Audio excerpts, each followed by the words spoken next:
Well, looking ahead to the spring, you will be able to fly directly to the golf capital of the country, Myrtle Beach, South Carolina. Today, Allegiant Air announcing 44 new nonstop routes, and one of them will go from Niagara Falls International to Myrtle Beach beginning May 22nd. Fares will start at $59 each way.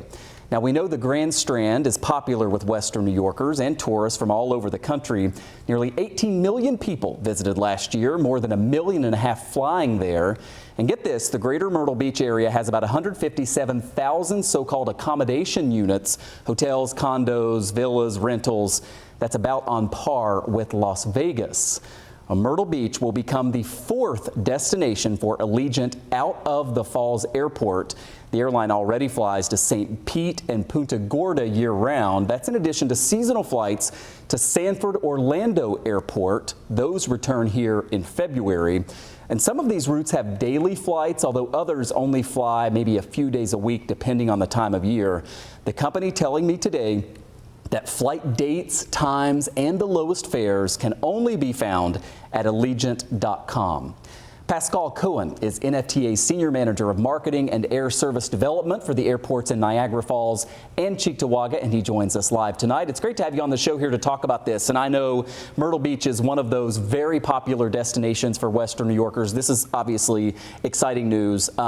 Tell me just first of all your reaction in getting another direct flight, another destination out of the Falls Airport.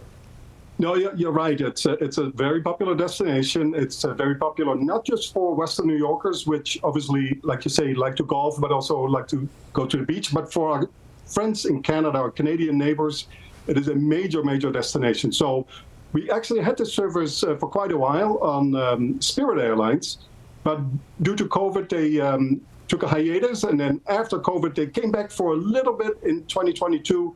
But that's a totally different story, what happened with Spirit Airlines. But for the last 2 years, we've been working hard with Allegiant to try and get that Myrtle Beach route back, because it was extremely popular before, and there's no doubt in my mind that it will be a big success for Allegiant Air. Yeah, and I wonder what this means big picture about the airport in the Falls. You mentioned Spirit Airlines. I was going to ask you about that. Obviously, you'd like to have as many carriers flying out of the Falls as possible. Is the goal here to have some competition with Allegiant to get another perhaps low-cost carrier also there in the Falls? Yeah, I mean, competition is always good, right? I mean, for our customers, it's great. Currently, the marketplace for ultra low-cost carriers is a little difficult. So we are very thrilled that Allegiant stuck with us through COVID. They flew the whole time. They never took a hiatus. They kept flying, and they've been a very good partner for the last 13 years. So yes, it's a double-edged sword. On one side, we would like more competition, but we also would like our airline that is there to be as successful as possible. And the fact that they're adding service shows that they're doing their part. Obviously, the airport itself is very important for the Niagara Falls Air Reserve Station. So we have to do our side on the civilian side of the airport to help support the military side. So it's really a big grant sum for Western New York and Niagara County in particular. Yeah, selfishly, my parents live a little south of Myrtle Beach, so it's going to be great to have a nonstop direct option out of Western New York. Now, I want to end by just asking you a question I got from a viewer earlier today, and it's a pretty good one. What is the goal? Because the NFTA runs the airport, Buffalo, Niagara, and Cheektowaga, and then also Niagara Falls Airport up in the Falls.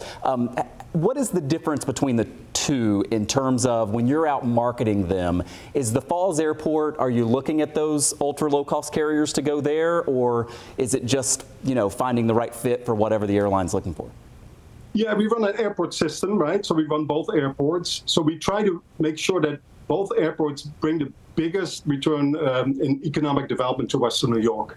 So an airline like Allegiant, really in the vast majority of the markets where they are at the secondary airport. They look for the lowest cost that they can find, and then fly what we call point-to-point service, so direct to your leisure market. There's no connecting flights on Allegiant, so they really play this leisure market. And an airport like Niagara Falls is perfect for an airline like Allegiant. So yes, we have different products at different airports. Not to say that an Allegiant couldn't do well at the Buffalo airport too, but given the options that we have at the Niagara Falls Airport, it really fits in their business model exactly what they do all over the country, because it's a very large airline. A lot of people may not have heard from them, but they fly truly coast to coast, leisure destinations, over 100 different routes that they operate. They're quite a big and successful airline. Well, it is so easy to get in and out of the Buffalo airport. A lot of us know that. Same with the Falls. I've flown out of there a number of times. You get in, you get out, easy to park. So we're excited to have this new option. Pascal Cohen with the NFTA. Thanks so much for coming on the show. Thank you.